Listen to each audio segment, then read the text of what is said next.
This is Mark Out Mania.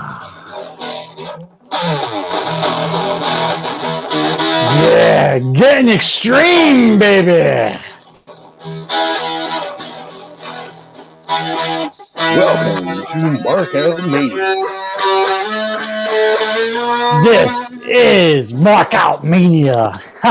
Getting extreme on a Saturday morning.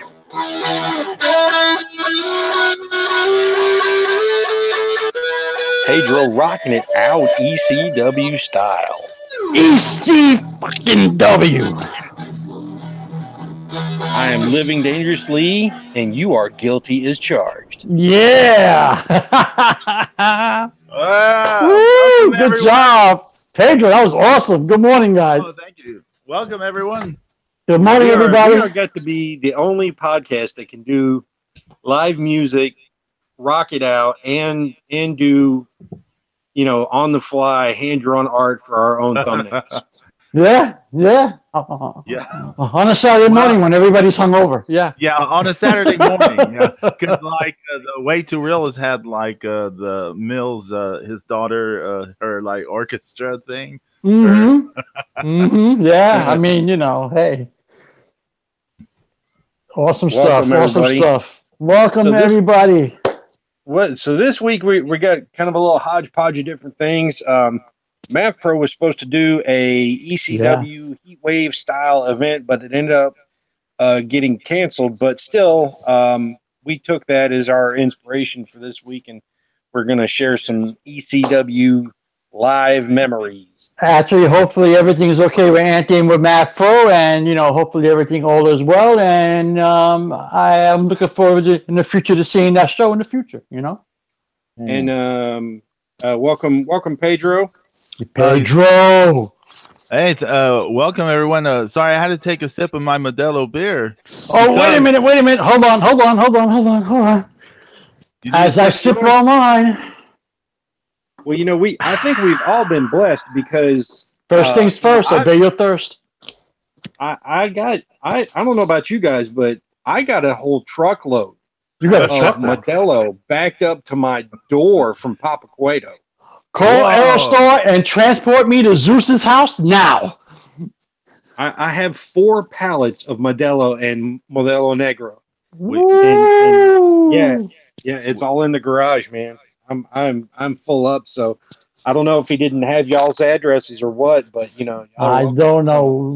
You definitely got to fix that. You are our saint, Zeus, because El Jefe has charged us with he's given us the job of talking about this week's Lucha Underground episode, which we'll do very quickly before we get into ECW, because we do not want to suffer the wrath of the gods. No, thank you. I want to be on Papa Cueto's good side. Yes, and as well as the Monster Matanza Cueto's good side. Yes. I want to drink Modelo's and star in commercials. That's it. That's right. So especially if you guys love Lucha Underground as much as we do, you want the really in-depth podcast for Lucha Underground. Definitely check out the MMM show and the most definitely, man. MMM show and the Way Too Real podcast absolutely kill it. It's a must to listen to, people. You got to check it out. Yeah, you got to check them out. But what y'all think of the episode? Overall, definite back up to that B plus, A minus, solid A. It was solid, yes. Very, very good. Oh man, I love the episode. I like the way I was going nuts over it, but I'm a Pentagon mark, so I like the way they actually made Pentagon into a monster. I mean, he was just beating all up on Matanza. Is he the new ECW version of Taz? He comes back a monster, just beats the crap out of everybody. I mean, here comes Penta. He's on a roll. I mean, they're giving him the monster push.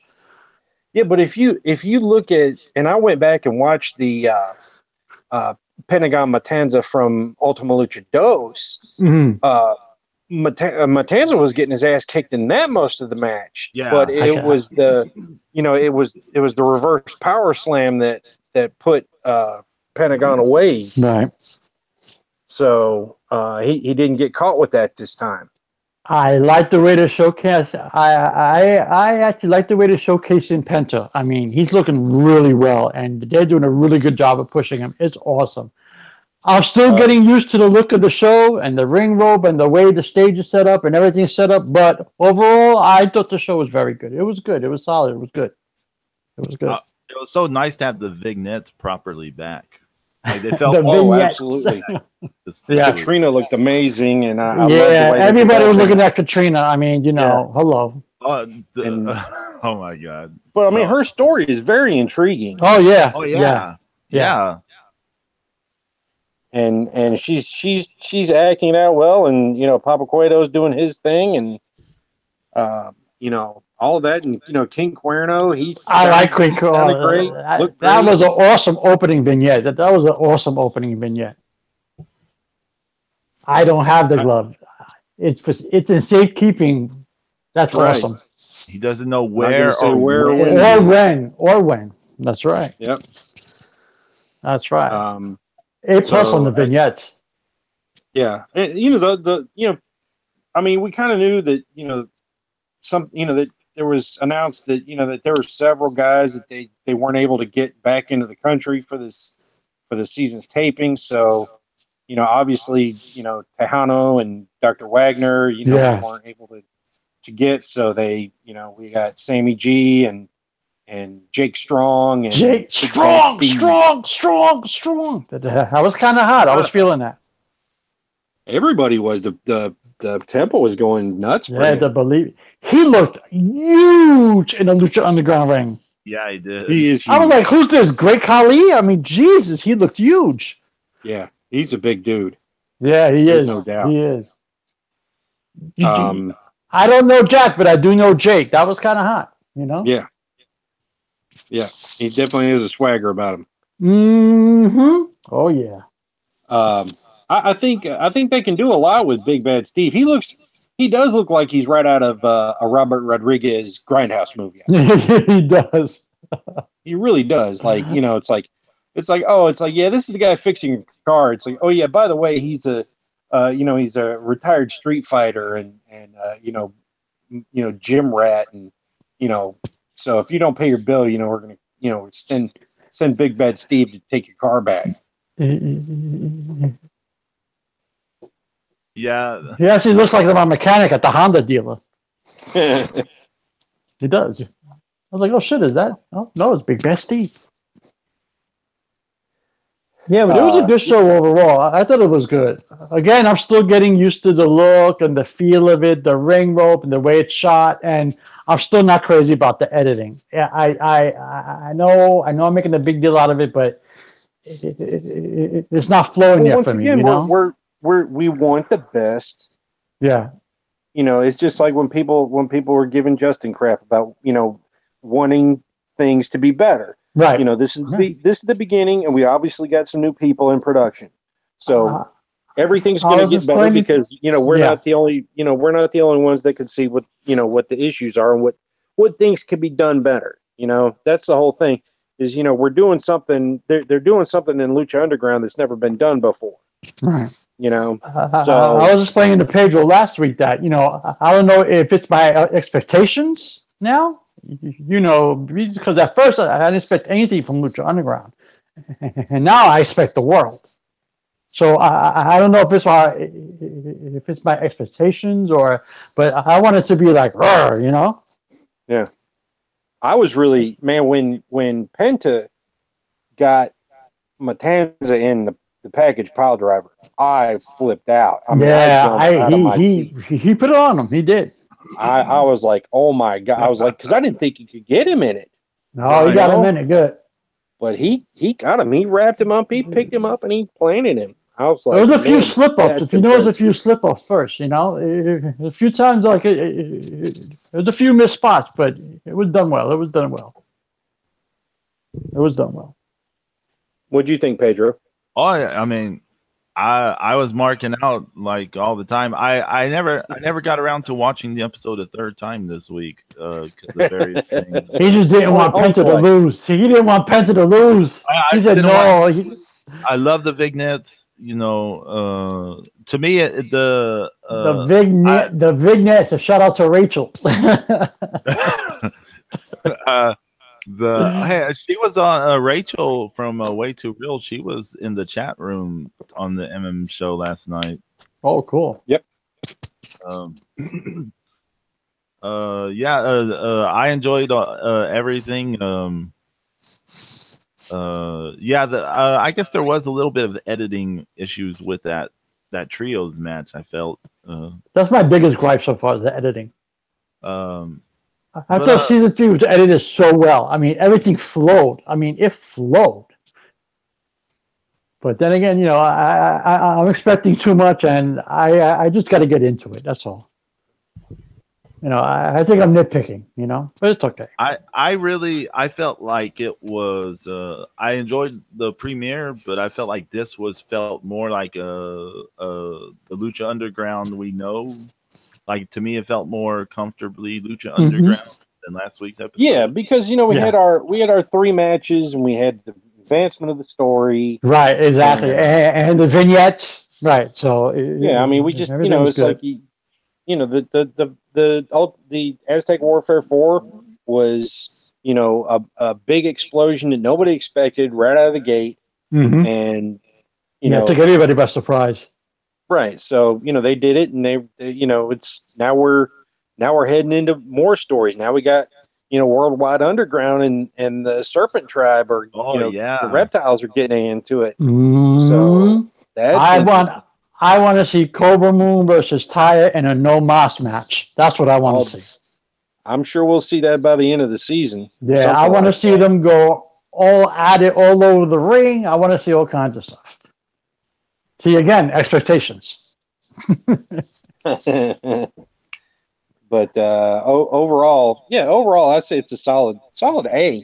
Yeah, I definitely can't argue that. Yeah, and I like Killshot's new mask. You know, it's that was kind of hot. I was feeling that. Yeah, it's a little variations, but that green really makes it pop. Have you noticed? How about Sammy G? Yeah.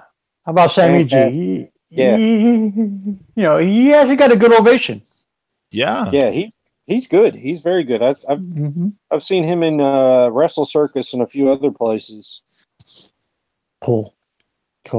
You got a good pop. It was good. It was a good episode. I definitely agree with you. It was a solid A. I definitely agree. A solid A.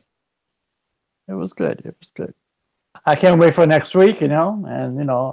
As long as we're on Papa Cueto's good side, then, you know, hold on as we sip our Modelo. Hold on. Okay. So now that we've had our Modelo, does that mean we're ready to go extreme? We're ready. ECW. All right, Pedro. So, what do you want to talk about? Some of your ECW live experience? Well, we were gonna focus on different wrestlers, right? Yeah, somewhat. Yeah. I'm thrown off at the moment. It's easy on the Modelo, easy on the Breakfast of Champions. Modelo, and then there's the you gotta take baby sips, Pedro. You gotta take baby sips. Okay, you're not watching the World Cup now. It's ECW time. It's possible to do all things. No. So ECW, where'd they have it? Where they have it? Yeah. They came to at the Astrodome. They had this building. Holy shit! They didn't come to the Astrodome. Oh, okay. The Astrodome had a building next to it called we used to call it the Astro Hall, but they may have called it different names through the years. And so the purpose of this building was for conventions And when they would have like they used to have the Houston Livestock Rodeo at the Astrodome, so they would do things there like the art show. The art show at the rodeo is like a big deal in Texas, like especially in the schools and stuff.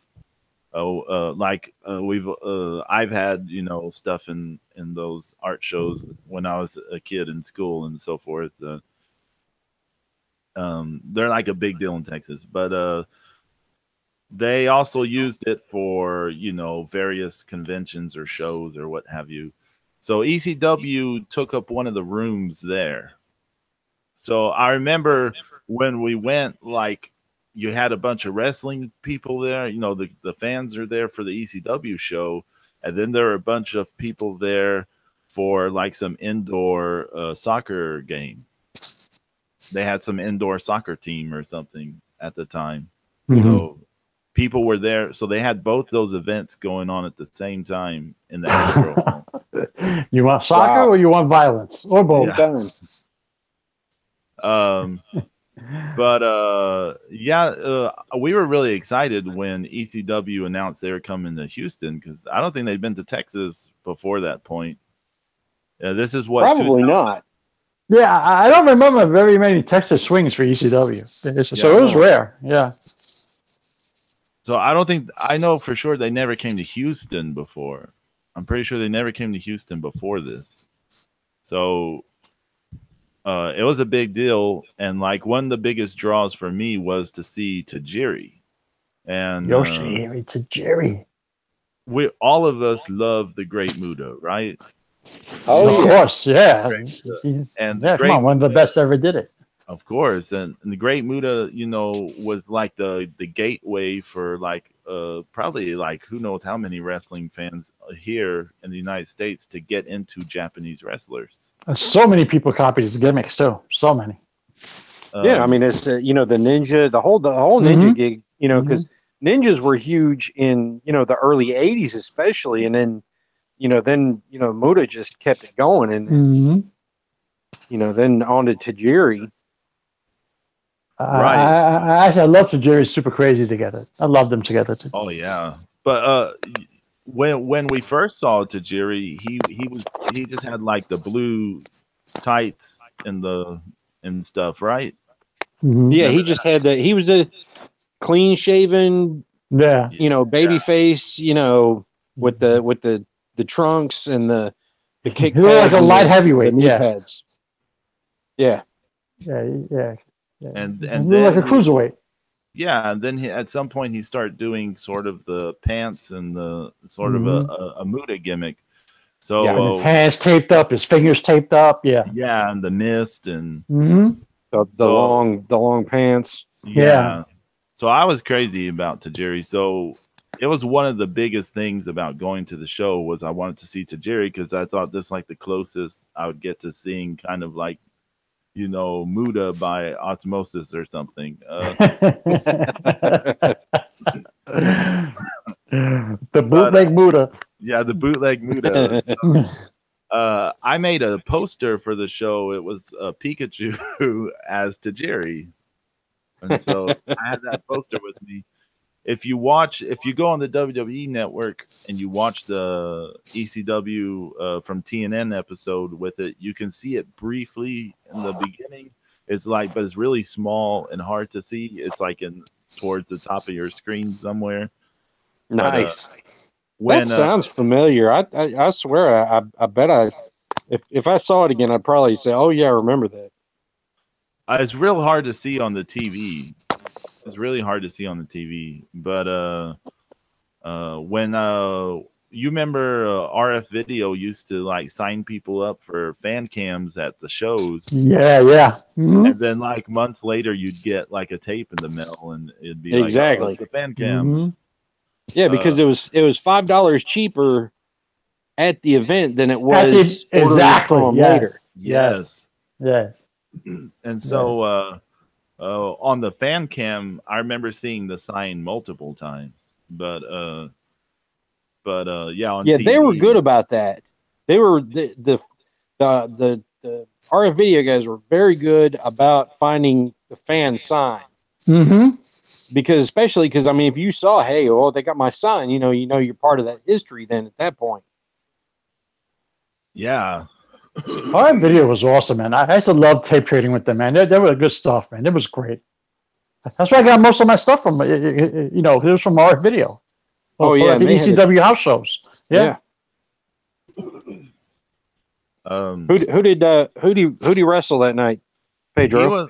He came out twice. Once Mikey Whipwreck fought a Little Guido. And during that match, like the full-blooded Italians were attacking him, and Tajiri came out to help him. So he came out once for that, and then later he was in a match. It was a three-way elimination match between him, Jerry Lynn, and Steve Corino. Steve Corino, yeah, look at him, yeah. And I remember I was so hyped for it, but then like he gets eliminated first. Tajiri got eliminated first. I was like, damn it. But yeah, that's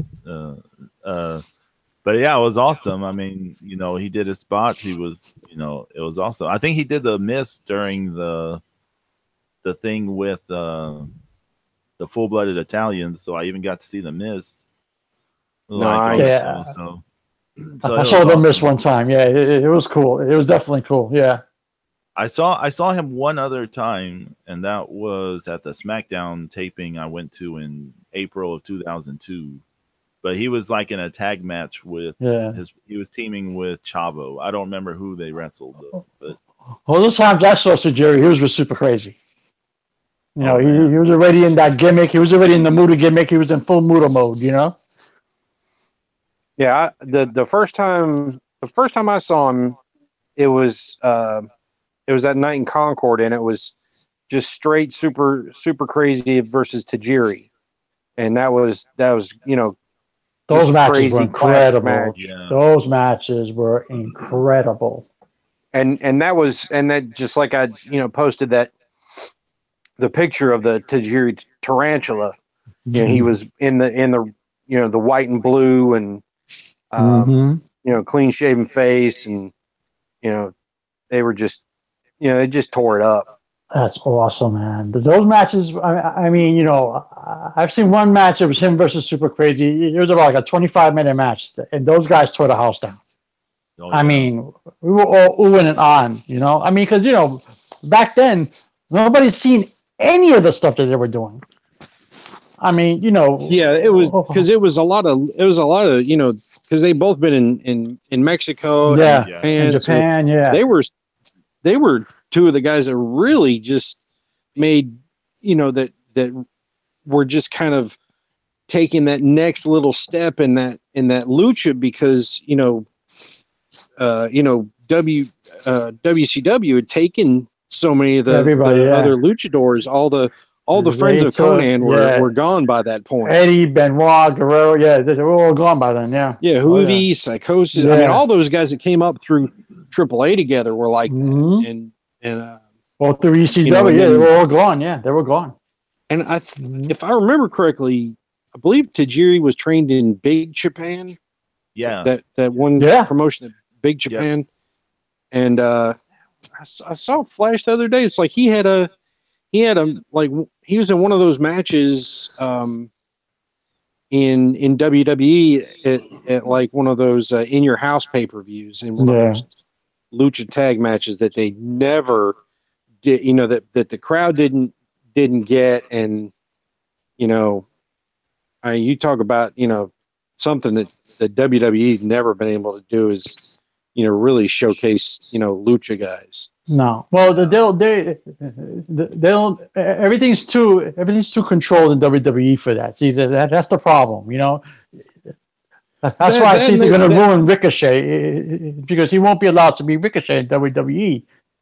He's doing it now in NXT, but that's what happened with Tajiri in WWE. He wasn't allowed to be the Tajiri that we all know from Mexico, from Japan. Because they really just made him a cartoon character, right? And they made him slow down his pace, and they made him, he was very robotic in his matches.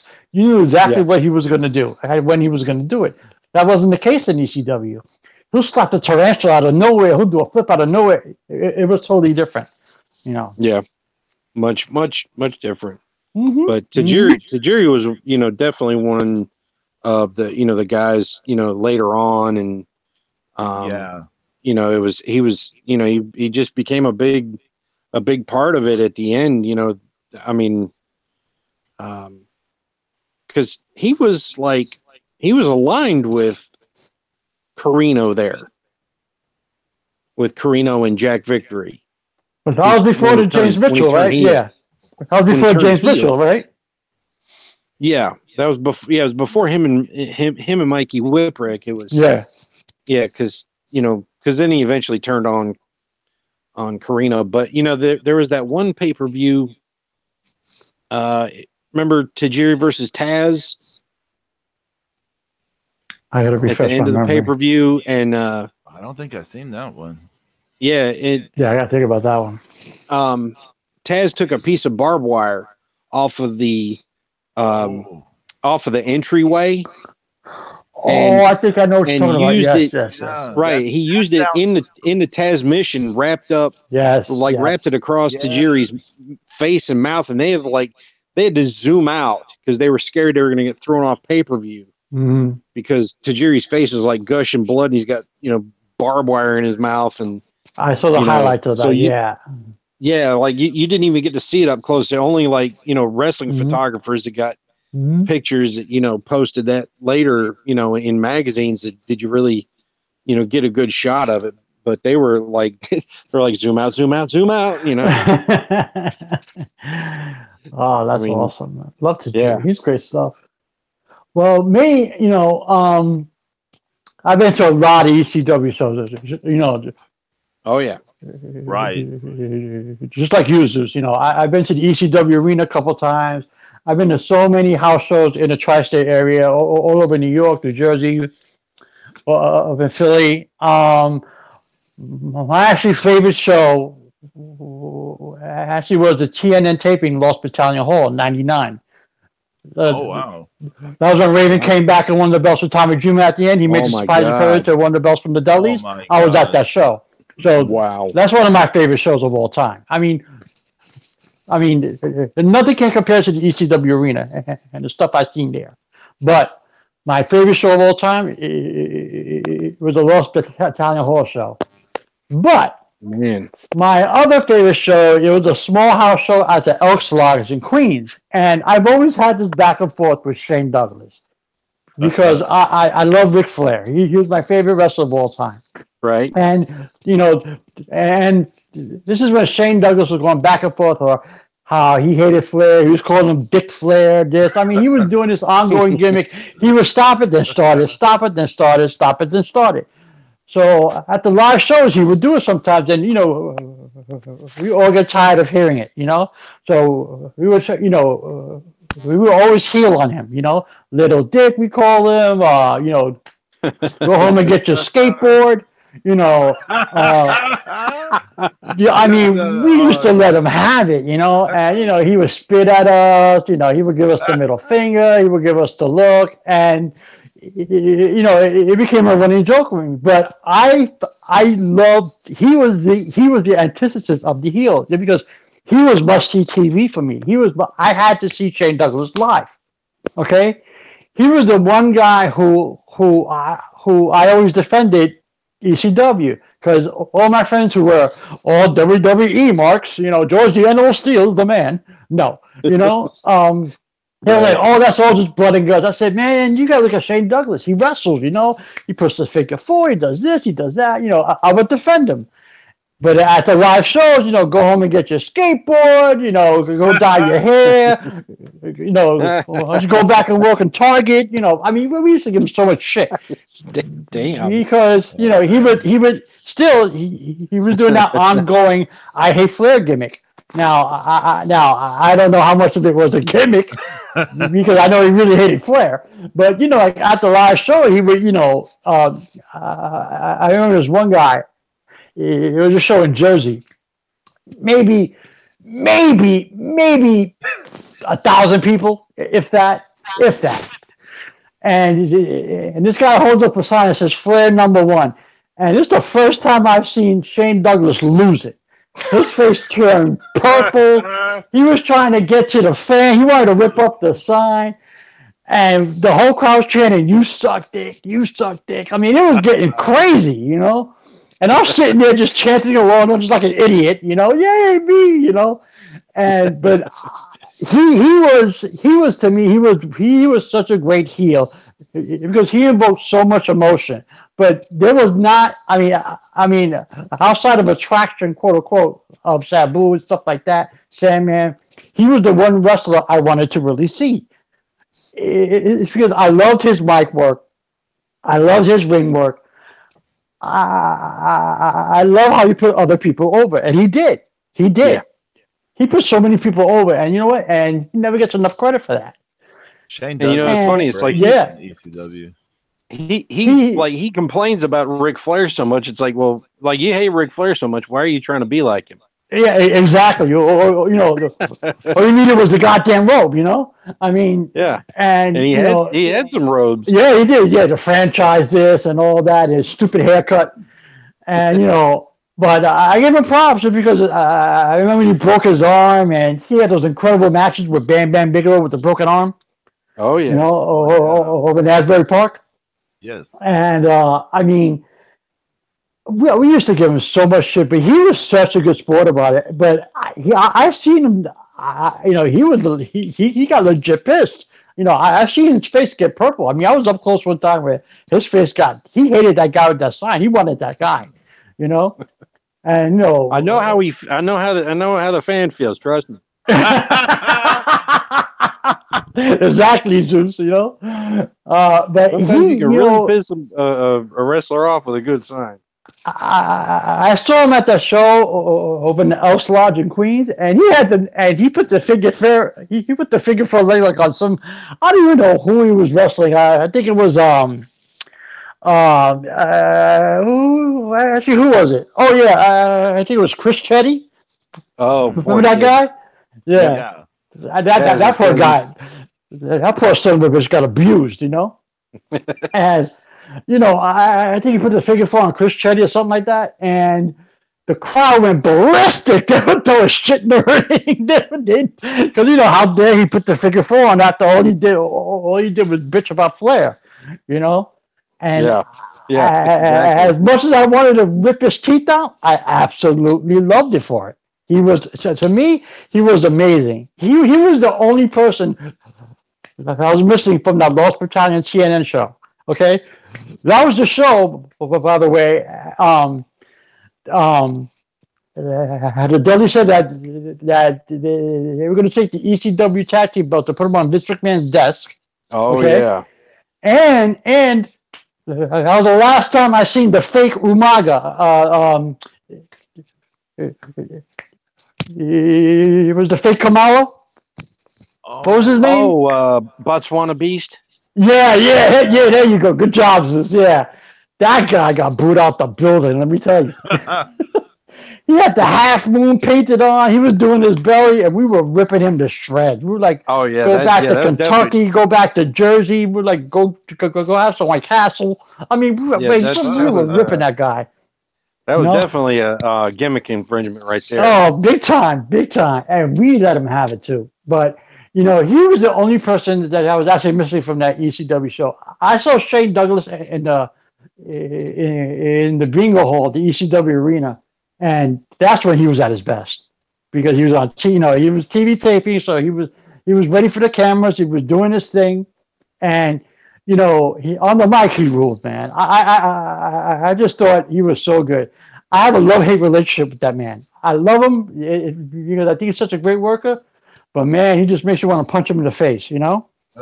And all the way around, though, it's like you said. I mean, he's solid on the mic. He is, and he didn't get enough credit for putting people over. I mean, as much as he bitched and moaned about backstage this and I should be advancing storyline that, he put a lot of people over. He did. You know, he did.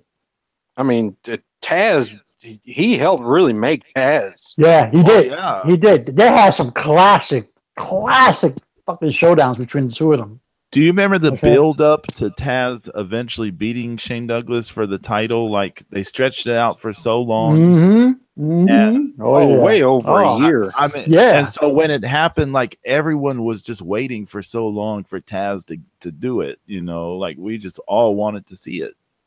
Then Shane Douglas with Francine, and Shane Douglas with this chick, that chick, and him and Kimono Wanalea, her. I mean, it was, oh my God, it was awesome stuff, man. I love him. Because remember, go home and get your goddamn skateboard. We used to rip on him. Taz answered that open challenge from Douglas and beat him for the TV title. That's right. He did. Split. He squashed him. And that was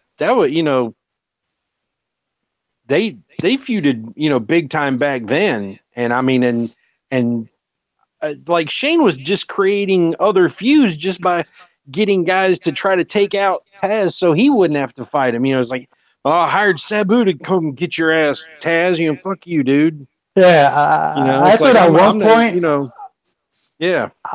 thought at one point that he was the perfect heel champion for ECW.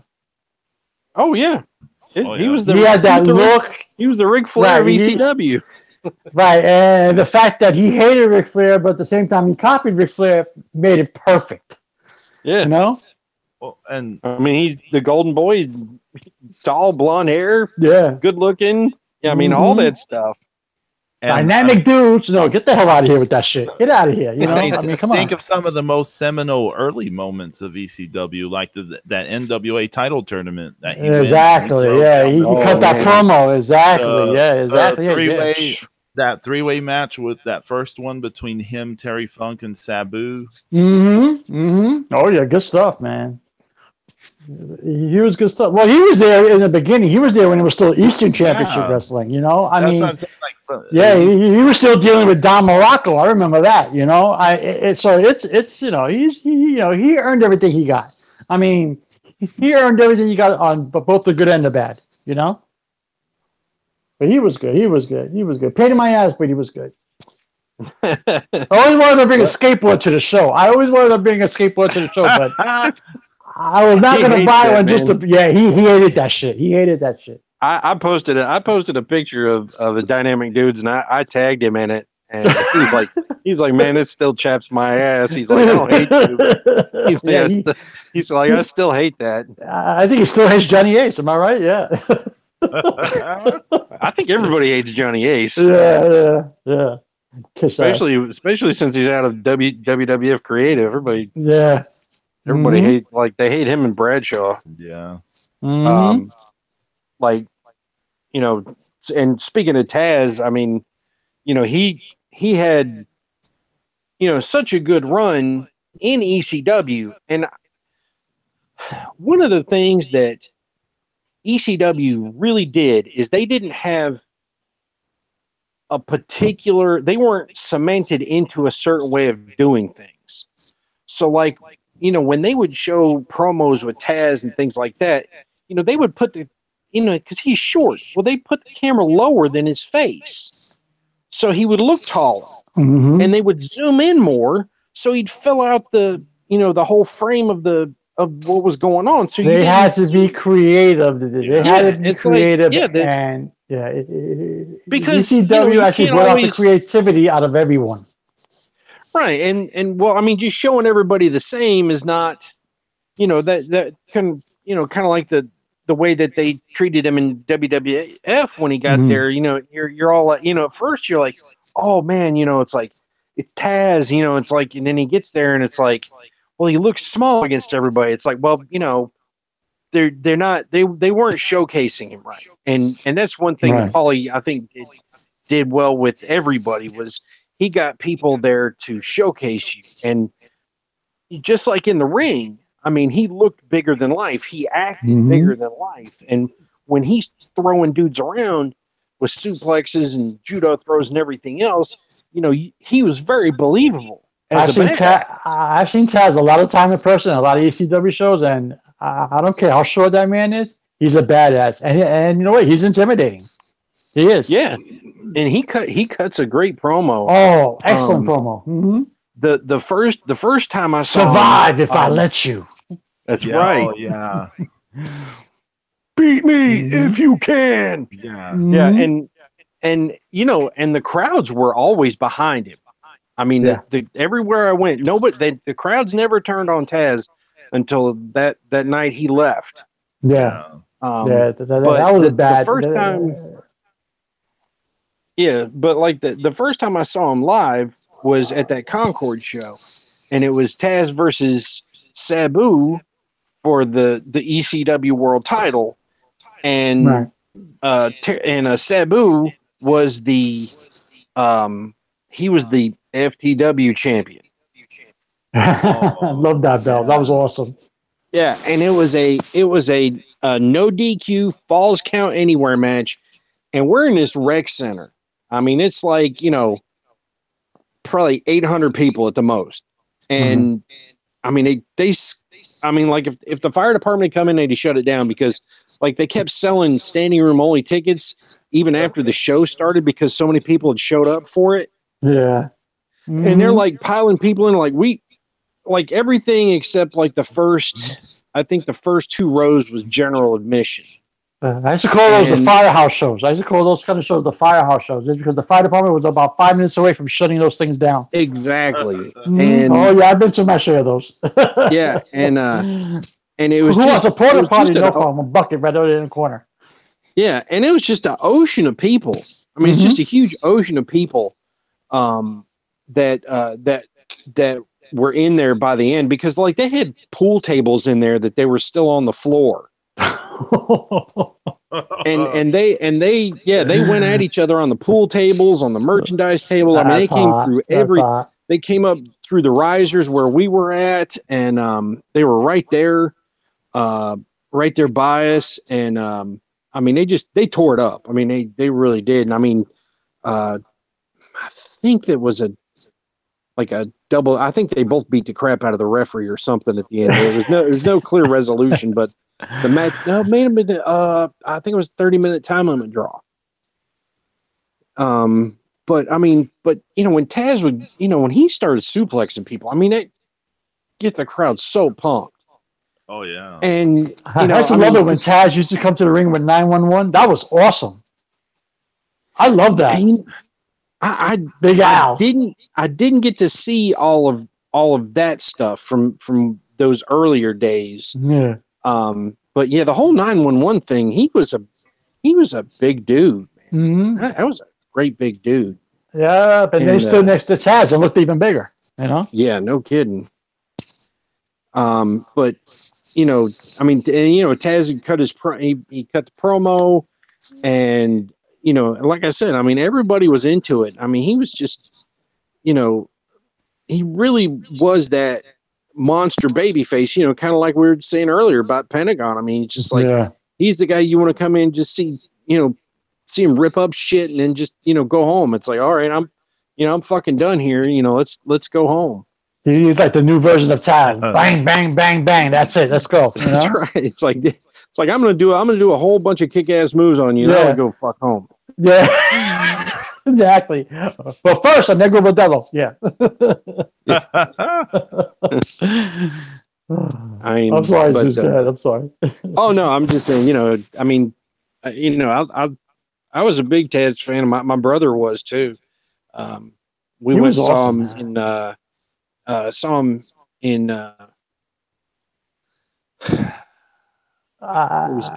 Charlotte, and he wrestled Spike Dudley, and boy did he throw that little guy around. I think they showed part of that match or most of that match on Hardcore TV. I saw Taz drop. I saw Taz drop. He dropped Tommy Dreamer right on his head, like on the crown of his head. Oh, on the suplex, one of those. Oh my God! I thought, you know what, man? I thought Dreamer was dead. He didn't move, and Taz just got right back up and picked him up and did it again, and picked him up like he weighed about 4 pounds, like nothing. I was like, man, this guy is just scary. And Taz says that he did he did most of the graphics. You know, a lot Yeah, of he designed a lot of T-shirts. Yeah, yeah. and he also said that he was the guy that was like he either helped build or and also help maintain the ring. Mm-hmm. Like like he would have to be the guy that get out there and get the welding torch and fix the shit. Yeah. Well, everybody back then had what 3, 4, 5, 6 jobs with ECW. You know. Yeah, yeah, and your girlfriend, if she's there, she's working the damn merchandise table. Yeah, exactly. That's what I mean. I mean, it's like that's why the in-ring product and the storyline was so good, Zeus. It's because everybody was so invested in it. It's because they gave themselves to it. Yeah, everybody bought into it. Right. So if their heart and soul is in it, then it's going to reflect in what you see in the ring. I think, and that's kind of it was amazing stuff. Yeah, and I think that's kind of what carries over to Lucha Underground. Except for the fact that everybody's bought into it.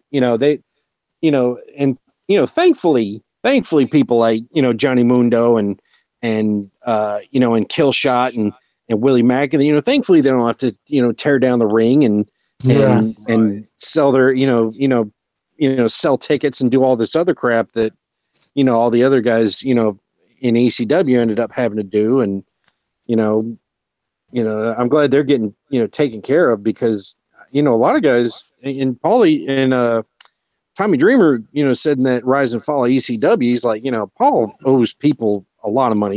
He owes a lot of people a lot of money. A lot of people didn't get paid. And RVD didn't get paid. I mean, a lot of people didn't get paid. Yeah. And, but like Lance Storm said, he's like, I put my foot down. I told him, like, if I don't get paid, then I'm not showing up. And that's remember what Chaz said. I mean, he didn't have any kind of contract. He didn't have any kind of written agreement. It was a simple handshake. Yeah. I mean, that's how you do business, I mean, and that's unheard of today, but yet, there were a lot of people who didn't get paid, and yet they gave their all, I mean, because I'm sure a lot of it was Paul and his Kool-Aid and people were drinking it, but the product, it showed in the ring. The product was exceptional and storylines were exceptional. I mean, as the years went on, it got kind of cheesy. But in its heyday, it was kick-ass. It was the best thing. And I don't know about you, Pedro or Zeus, but it's what attracts me to Lucha Underground. It reminds me of ECW in its heyday. It's everybody giving their all. It's everybody's passion for the product. Everybody's into the character. It's real. It's interesting you say that, James, because earlier this week when I went and I watched the TNN episode and the Hardcore TV episode from the show I went to in 2000, watching the TV, I was their TV product from then. I was like struck, like watching it now, however many years removed, I was struck by there is a lot of similarities between you can see the threads that tie these things somewhat together. Mm-hmm. Even some of the editing style is kind of similar. If Robert Rodriguez was Jewish, he'd be Paul Heyman. I mean, it was awesome. But especially like when you look at the ECW arena, ECW arena was really dark. And it had that piece of shit, 150 degree, no toilet working. Piece of 9 different color sheetrock walls. The seats didn't work.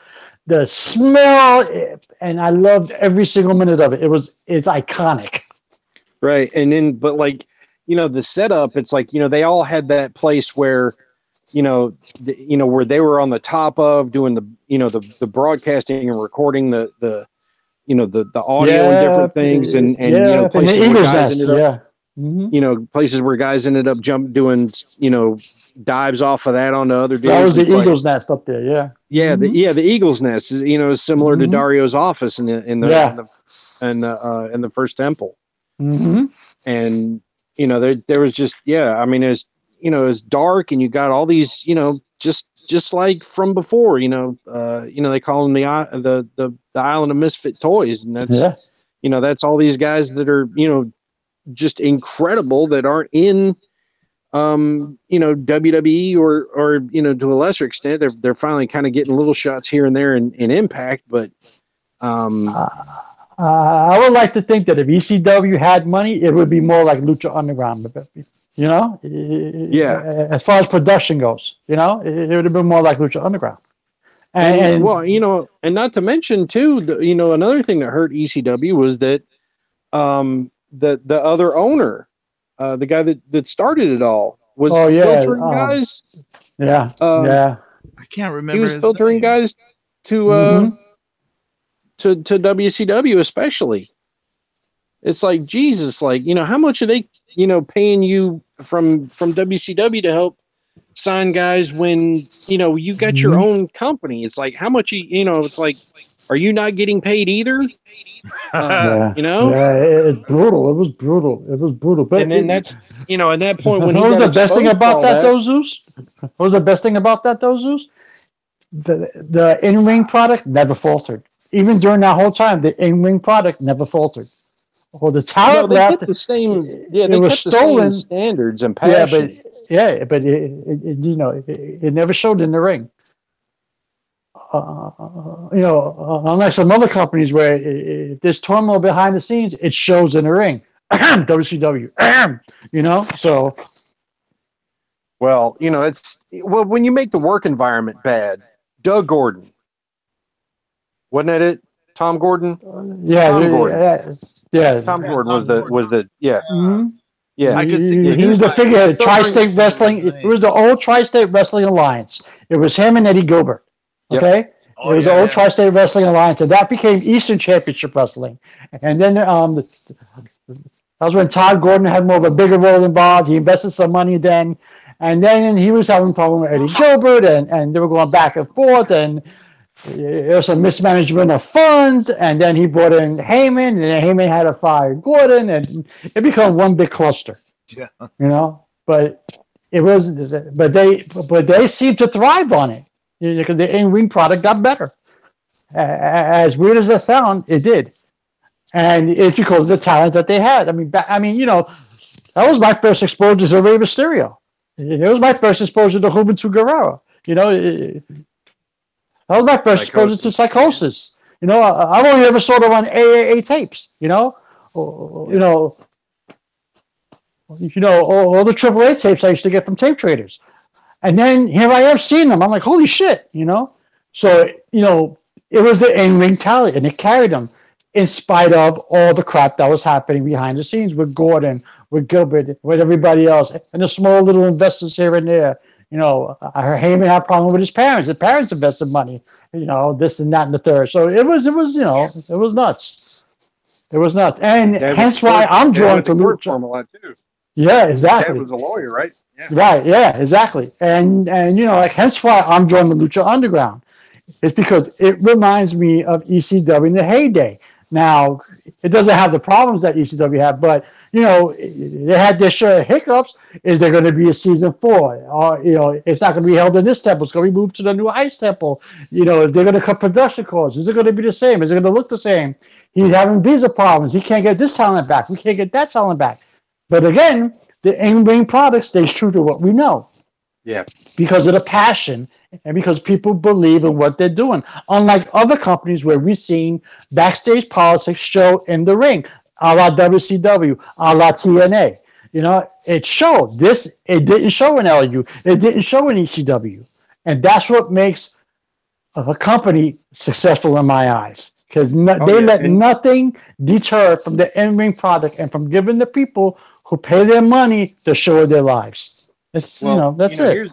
Here's something that's interesting too. Like, one of the shows that I went to, WCW in Greensboro, after Flair left and went to WWF, it was damn near dead. Oh wow! And you're talking about a place, 16,000 people can fit in the Greensboro Coliseum for wrestling. He should never be dead in Greensboro for an NWA show. Never. Exactly. And it was dead. And John and all of his buddies, they brought paper bags with eyes cut out and names of other wrestlers who were gone on the bags. And it's like they were calling themselves the ghosts of like WCW past, something like that. Mm-hmm. And it's like, you know, they were chanting, "We want Flair, we want Flair," and it was, Mm-hmm. you know, it was right around that dark time where, you know, right before that terrible Great American Bash, and you know, it was a miserable thing, and it was just ridiculous. You know, you thought that, you know, they were about to die, but you know, for arguments. What I was going to say was that I'm sorry. Go ahead. You look at ECW at the end, and people were still paying, you know, and selling out. Granted, small arenas and small buildings, but I mean, front row seats in 1999 for ECW, even just a house show, were $75. Wow. Yeah, $75 in 1999 for. And they were selling out. I paid. Yeah, and I paid. I believe I paid $45 a piece for tickets for me and my brother on that second row in Winston-Salem. And, you know, and so you're talking about, you know, really healthy and, you know, crowds that were still passionate. You know, it was just their business. You know, they weren't able to make enough money, but they were still able to bring in a ton of fans, enough to pay for the building and pay, you know, and you know, have money left over. They just didn't, you know, they just didn't have enough of anything else. I mean, whatever the deal was with TNN, you know, which was terrible. That was horrible. You know, everybody was saying that ECW was a dead brand at that point. That's such bullshit. No, it wasn't a dead brand. No, it wasn't. No, it wasn't, and that's why it keep, you know, it would keep coming back in WWE. Yeah, you know, because let me make the disclaimer right now. That monstrosity, that ECW on Sci-Fi WWE cluster fuck bullshit, is a disgrace to the actual 3 letters of ECW. That should be erased by memory. Horrible. Right. Yeah, but when you look at the very first show on ECW on Sci-Fi, a zombie came out. A zombie. Yeah, that was, you gotta be shitting me. A zombie. Yeah, that was terrible. But like, just as far as how the, you know, when ECW invaded in Atlanta, you know, when they came back and Rob Van Dam and Tommy Dreamer came out of the stands, and then they laid everybody out and they started playing the ECW theme song over the, man, that's a goosebump moment right there. And they're all just, I mean, it's in Atlanta of all places, and everyone, you know, 16,000 people, they're chanting ECW. You know, it was never a dead brand in my eye. Hence why we're still talking about it. 20 years later? Yeah, exactly. Hence why there was supposed to be a show tonight. So you know, it was never a dead brand. All you gotta do is go back and watch the first One Night Stand. Okay? Yeah. That's all you gotta do. That's all you gotta do is watch the first One Night Stand. You know? And it was, you know, it was an amazing time. And I'm gonna be very honest with you guys. I wish I could remember more of it. I do, because I've been to so many shows. It all blended together at one point, you know. Yeah. But it was. I mean, I've been to WWE shows. I've been to NWA shows. There's nothing, and I mean nothing, like an ECW show. I mean, I was emotionally invested at those shows. Oh yeah, especially where you got to see it in some really magical places. Yeah, I was fortunate enough to see it at the ECW Arena, at Los Battalion Hall, etc., etc. I mean, I was very fortunate, you know, and it was, you know, and I saw people in their heyday, the Sandman, Tommy Dreamer, Taz, you know, Shane Douglas, Sabu, you know, the Dudley Boys, you know. I mean, I've seen the Dudley Boys grab the mic and rip the shit out of girls in the audience. I mean, just tearing new assholes, you know. I mean, I was live, and And I got a filthy mouth. I'm from the Bronx. I got a dirty mouth. And I was blushing. I was like, wow, you got to be kidding me, you know? Well, this is definitely a good start. Because we're going to have to do more into our memories of ECW. I mean, I think we're just kind of scratching the surface. We're scratching the surface. I was going to break out my old ECW title belt for this, and no, not the one with the stupid purple writing, the original one that said Eastern Championship Wrestling. But we're getting ready to wrap things up here. We also want to say from each of us a very heartfelt condolences to Leon White's family, Big Van Vader, who passed away this week. Absolutely. Yes. R.I.P. Leon White. And next week, if depending on the status of World Spain Cup scheduling, depending on scheduling. Depending on how that goes, because Pedro's got an amazing tradition going back over a decade. So everyone needs to root for Spain to do battle. No, we're going to heal on Pedro. So we can. I'm just kidding. Hold on 1 second. As I sip my Modelo, here's to you, Papa Cueto. Thank you. There you go. Oh my god. And so we will. We'll see how it goes next week. Leon White. Yeah. Next episode, whenever it happens, will be dedicated to Big Van Vader. The beast, the big guy. Yeah. All right. Yeah, we'll have to do more episodes on ECW in the future. Mm-hmm. Pedro, you rocked it out. You and James rocked that intro out, man. I was loving that. Oh, we're going to the other intro now to see it out. Thanks everyone for listening. Yeah, outro. All right, guys. Thanks for listening, everybody. In the chat, YYHH, Flowers. Thanks, everybody. Hit it, Pedro. Yeah.